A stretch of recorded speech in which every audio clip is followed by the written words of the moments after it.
স্কুলের এক বান্ধবীর বিয়েতে যাচ্ছিল একেবারে সাধারণ এক নারীর মতো। না কোনো সরকারি গাড়ি, না কোনো নিরাপত্তা।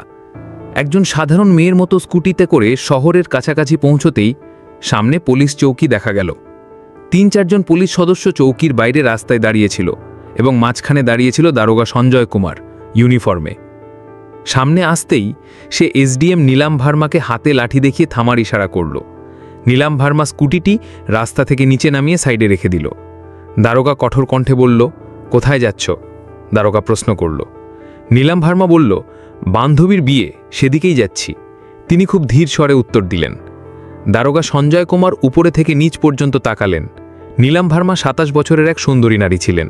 এরপর সে হেসে বলল, আচ্ছা, দাওয়াত খেতে যাচ্ছ, কিন্তু হেলমেট তোমার চাচি পরবে, কেন পরনি? আর এই স্কুটিও খুব জোরে চালাচ্ছিলে, চালান কেটেই ছাড়ব। দারোগা সঞ্জয় কুমার চালান বই বের করতে করতে বলল। নীলাম বুঝতে পারলেন এর ইচ্ছে ভালো না, এটা একটা অজুহাত। তিনি বললেন, স্যার, আমি কোনো নিয়ম ভাঙিনি। ওহ ম্যাডামজি, আমাদের আইন শেখাতে এসেছ? সে পাশের এক কনস্টেবলের দিকে তাকালো, তারপর নীলামের দিকে বলল, একে শিখিয়ে দিতে হবে। হঠাৎ দারোগা নীলামের গালে জোরে একটা চড় মারল। অনেক প্রশ্ন করছো, পুলিশ কিছু বললে শুনে নেওয়া উচিত। নীলাম এক মুহূর্তের জন্য চমকে উঠলেন, কিন্তু নিজেকে সামলে নিলেন। তার চোখে রাগ সাফ দেখা যাচ্ছিল। চৌকির ইনচার্জ দারোগা হেসে বলল, এখনও অহংকার রয়ে গেছে? তোর মতো অনেককে সোজা করেছি, তোরও শিক্ষা দিতে হবে। এক কনস্টেবল এগিয়ে এসে বলল, স্যার, থানায় নিয়ে যাই, সেখানে আরাম করে সেবা করব, তখন বুঝবে পুলিশ কাকে বলে। একজন কনস্টেবল নীলামের হাত ধরে টান দিল, বলল, চল গাড়িতে ওঠ। নীলাম হাত ছাড়িয়ে বলল, হাত লাগানোর চেষ্টা করো না, না হলে ফল ভালো হবে না। দারোগার রাগ চড়ে গেল। সে বলল, এর অহংকার দেখো। এক কনস্টেবল এগিয়ে এসে নীলাম ভার্মার চুল টেনে ধরল আর জোর করে টানতে লাগল। নীলাম ব্যথায় কোকিয়ে উঠলেন, কিন্তু এখনও নিজের পরিচয় দেননি। তিনি দেখতে চাইছিলেন এরা কতটা নিচে নামতে পারে। এমন সময় এক পুলিশ স্কুটিতে লাঠি মেরে বলল, বড়ই ভদ্র সাজছিস, এখন তোকে খেলনার মতো খেলব। নীলাম এখন ভালোভাবে বুঝে গেছেন এই লোকগুলো তার সাথে কি করতে চায়। দারোগার চোখে রাগ ছিল। সে চিৎকার করে বলল, অনেক দেখেছি অহংকারী মেয়েদের, আজ ঠেক শিক্ষা দেব। নিয়ে চল থানায়, সেখানেই ভাবব এর চিকিৎসা কি হবে। এসডিএম নীলাম ভার্মা এখনও কিছু বলেননি। তিনি দেখতে চাইছিলেন এরা কতটা প্রশাসনকে কলঙ্কিত করতে পারে। দারোগা সঞ্জয় কুমার রেগে গিয়ে বলল, একজন সুন্দরী মেয়ের গালে চড় মেরেছে, তার চুল টেনেছে, তাকে রাস্তায় টেনে হিঁচড়ে এনেছে, তবু সে পাথরের মতো দাঁড়িয়ে আছে, না কোনো চিৎকার, না চোখে জল। সে রেগে সিপাহীদের বলল, নিয়ে চল থানায়, সেখানেই ভাবব এর চিকিৎসা কি হবে।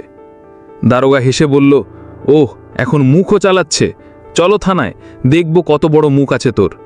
থানায় ঢুকতেই দারোগা চিৎকার করল, ওই কোথায় সবাই, চা পানি আনো, আজ স্পেশাল মাল এসেছে। নীলাম ভার্মা এখনও চুপচাপ থানার দেওয়ালগুলোর দিকে তাকিয়েছিলেন। তিনি দেখছিলেন কিভাবে এরা নিরপরাধদের সাথে ব্যবহার করে। এক পুলিশ সঞ্জয় কুমারের কানে কানে বলল, কি কেস স্যার? দারোগা হেসে বলল, আর কিছু না রে, যে মন চায় কেস বসিয়ে দে, চুরি ছিনতাই যা খুশি, আমরা এখানে প্রমাণ মাগি না, বানাই। কিছুক্ষণ পর এক পুলিশ এসে নীলামের কাঁধে জোরে হাত দিল, কিন্তু তার মুখে কোনো ভয় ছিল না। দারোগা হাত তুলতেই হঠাৎ দরজা থেকে এক গম্ভীর আওয়াজ এলো, থেমে যাও। সবাই ফিরে তাকালো। দরজায় দাঁড়িয়ে এসএইচও সুরেন্দ্র সিং, যার একটা অন্যরকম ইমেজ ছিল। সে ভেতরে তাকিয়ে নীলামের অবস্থা দেখে চোখ কোঁচকালো। জিজ্ঞেস করল, এটা কি হচ্ছে? সঞ্জয় হেসে বলল, কিছু না স্যার, রাস্তাঘাটের এক মেয়ে বেশি চালাকির চেষ্টা করছিল, শিক্ষা দিচ্ছি। সুরেন্দ্র নীলামের দিকে তাকিয়ে বুঝল সে সাধারণ মেয়ে নয়। জিজ্ঞেস করল, এর অপরাধ কি? সঞ্জয় একটু গুলিয়ে গেল, বলল, স্যার, চেকিংয়ে দুর্ব্যবহার করেছে। সুরেন্দ্র সন্দেহ হলো। তিনি নীলামকে জিজ্ঞাসা করলেন, তোমার নাম কি? নীলাম চুপ রইল। সঞ্জয় হেসে বলল, স্যার, এটা তো নিজের নামও বলছে না। সুরেন্দ্র এখন পুরোপুরি সজাগ হয়ে উঠেছিল। সে সিপাহীকে আদেশ দিল, ওকে একা একটি কুঠুরিতে রাখো। সঞ্জয় অবাক হয়ে গেল, কিন্তু স্যার, সুরেন্দ্র কঠোরভাবে বলল, আমি নিজে ওর সঙ্গে থাকব। তার আদেশে নীলামকে আরেকটি কুঠুরিতে রাখা হলো, যেটা আগের থেকেও বেশি দুর্গন্ধযুক্ত ও অন্ধকার ছিল। নীলাম চারদিকে নজর দিল। এক কোণে একটা ভাঙা টেবিল পড়েছিল, আর পাশে একটা মরিচা ধরা ইটের লোহার রড। এখন সে এই নোংরা ব্যবস্থার আসল চেহারা আরও কাছ থেকে দেখছিল। প্রতিটি মুহূর্তে তার চোখ বুঝতে পারছিল আইন শুধুমাত্র ফাইলেই সীমাবদ্ধ। ঠিক তখনই এক সিপাহী দৌড়ে এসে বলল, স্যার, বাইরে একটা বড় গাড়ি দাঁড়িয়ে আছে। সঞ্জয় কুমার ভয়ে চমকে উঠে জিজ্ঞেস করল, গাড়িটা কার? সিপাহী ঘামতে ঘামতে বলল, স্যার গাড়িটা সরকারি। সে তাড়াতাড়ি বাইরে গেল, আর গাড়ির ভেতরে উকি দিতেই তার চোখ কপালে উঠল। সে হড়বড় করে ফিরে এসে ধীরে বলল, স্যার। সঞ্জয় কুমার রেগে গিয়ে বলল, কি হয়েছে, কে আছে? সিপাহী কাঁপতে কাঁপতে বলল, স্যার ডিএম সাহেব এসেছেন। সঞ্জয় কুমারের মুখ ফ্যাকাশে হয়ে গেল। SHO সুরেন্দ্র সিংও সতর্ক হয়ে গেল, কারণ বিষয়টা এখন অপুর মহলে পৌঁছে গেছে। ডিএম সাহেব থানায় পা রাখলেন। তার চোখে স্পষ্ট রাগ। তিনি সঞ্জয় কুমারের দিকে তাকিয়ে কঠোর স্বরে বললেন, দরোগা সঞ্জয় কুমার, এখানে কি নাটক চলছে? সঞ্জয় ভয়ে বলল, কিছু না স্যার, ছোট একটা কেস। ডিএম ফাইল তুলে মনোযোগ দিয়ে পড়লেন। তার কপালে ভাঁজ পড়ে গেল। তারপর তিনি কুঠুরিতে উকি দিয়ে বললেন, এটা কে? স্যার, এই মহিলার বিরুদ্ধে 420 আর ঠকবাজির মামলা আছে। ডিএম সাহেব জিজ্ঞেস করলেন, তোমার কাছে কোনো প্রমাণ আছে? তিনি আবার জোর দিয়ে বললেন, প্রমাণ আছে। সঞ্জয় এখন পুরোপুরি ফেসে গেছিল। ডিএম মহিলাকে সোজা প্রশ্ন করলেন, তোমার নাম কি? প্রথমবার নীলম বুদ্ধিদীপ্ত হাসি দিয়ে বলল, SGM নীলম বর্মা। পুরো থানায় নিস্তব্ধতা নেমে এলো। সবার মুখ কালো হয়ে গেল। সঞ্জয় কুমারের তো হাত পা কাঁপতে লাগল। বাকি সিপাহীরাও হকচকিয়ে দাঁড়িয়ে পড়ল। সঞ্জয়ের যেন পায়ের নিচ থেকে মাটি সরে গেল। যাকে সে প্রতারক ভেবেছিল, সেই মহিলা নিজে SDM নীলম বর্মা, যাকে রাস্তায় টেনে হিঁচড়ে মারা হয়েছিল। যখন এই খবর ছড়িয়ে পড়ল, গোটা থানায় আলোড়ন পড়ে গেল। ডিএম সাহেব কড়া চোখে সঞ্জয়ের দিকে তাকালেন আর বললেন, সঞ্জয় কুমার, তোমার এত সাহস হয় কিভাবে একজন সিনিয়র অফিসারের বিরুদ্ধে মিথ্যে অভিযোগ? সঞ্জয় কিছু বলার চেষ্টা করছিল। তখনই SHO সুরেন্দ্র সিং চিৎকার করে বলল, স্যার, আমি তো আগেই বলেছিলাম কিছু গোলমাল আছে। এখন সঞ্জয় পুরোপুরি একা পড়ে গেছিল। তখনই নীলম বর্মার শান্ত কিন্তু কঠিন কণ্ঠে প্রথমবার সরাসরি রায় দিলেন, সঞ্জয় কুমার, তুমি এখন চাকরি থেকে বরখাস্ত। তোমার বিরুদ্ধে মামলা চলবে। এই কথা শুনেই সঞ্জয়ের যেন শ্বাস আটকে এলো। বাকি পুলিশরা মুখ ফিরিয়ে নিল। সুরেন্দ্র সিং সঙ্গে সঙ্গে বলল, হাবেলদার সাহেব, ওকে ধরে লকআপে নাও। কিন্তু তখনই সঞ্জয় কুমার তার পকেট থেকে একটা ভাঁজ করা কাগজ বের করল আর হাসতে হাসতে বলল, রুকো ম্যাডাম, এটা আগে দেখে নিন, তারপর যা করার করুন। সে কাগজটা দেখালো। ডিএম ও নীলম বর্মা দুজনেই তৎক্ষণাৎ ওর দিকে তাকালেন। সঞ্জয় বলল, এই দেখুন, আমার ট্রান্সফারের অর্ডার। 3 দিন আগেই আমার বদলি হয়েছে।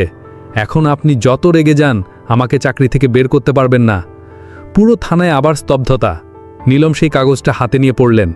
ডিএম চোখ কুচকে সুরেন্দ্র সিংয়ের দিকে বললেন, যাও, খোঁজ নিয়ে দেখো এটা আসল না শুধু দেখানোর। সুরেন্দ্র কম্পিউটারে রেকর্ড দেখে মাথা তুলে বলল, স্যার, এটা আসল, কিন্তু এই লোক এখনও চার্জ হস্তান্তর করেনি, মানে এখন অফিসিয়ালি এখানকার ইনচার্জ। নীলম চোখে চোখ রেখে বলল, এখন তোর ঠিকানা হবে ওই লকআপ যেখানে তুই অন্যদের দিতিস। সিপাহীরা এগিয়ে এলো ধরে নিতে। তখন আবার সঞ্জয় চাল চালল। সে বলল, রুকুন ম্যাডাম, আমি একা না। আপনি কি মনে করেন শুধু আমি দোষী? সে থানার অন্য অফিসারদের দিকে ইঙ্গিত করে বলল, এরা সবাই আমার সঙ্গে যুক্ত, ওপর অবধি সবাই জড়িত। কিছু অফিসারের মুখ ফ্যাকাশে হয়ে গেল। SHO সুরেন্দ্র সিং সব বুঝে একে একে সবার দিকে কড়া চোখে তাকাতে লাগল। নীলম বর্মার ডিএমের দিকে তাকিয়ে বললেন, এখন পুরো থানায় পরিষ্কার করতে হবে, কেউ বাঁচবে না। ডিএম বললেন, আপনার হুকুম ম্যাম, এখন একে একে সবাইকে ধরতে হবে। এই কথা শুনে যেন থানায় বাজ পড়ল। থানার বাইরে কিছু সাংবাদিক চুপচাপ দাঁড়িয়েছিল, যাদের সন্দেহ ছিল কিছু বড় কিছু ঘটছে। এই খবর পেতেই তারা সব দিকে খবর ছড়িয়ে দিল। তখনই একটি লম্বা কালো কাঁচের চকচকে গাড়ি এসে দাঁড়ালো। দরজা খুলে নিজে SSP সাহেব নামলেন। চারপাশে তাকালেন, সব অফিসার চুপ। SDM নীলম বর্মা সোজা SSPর চোখে চোখ রেখে বললেন, আপনি কি ভাবছেন আপনি বাঁচবেন? সুরেন্দ্র সিং সঙ্গে সঙ্গে ফাইল বার করে দিলেন। এই ফাইলে SSP সাহেবের সমস্ত দুর্নীতির প্রমাণ ছিল। নীলম ফাইলটা তার সামনে ধরলেন। দেখুন, এখানে আপনার সব কীর্তি লেখা আছে। SSPর কপাল থেকে ঘাম গড়িয়ে পড়ল। ডিএম উচ্চস্বরে বললেন, ওকে ধরো, এক্ষুনি গ্রেপ্তার করো। পুরো থানায় শোরগোল পড়ে গেল।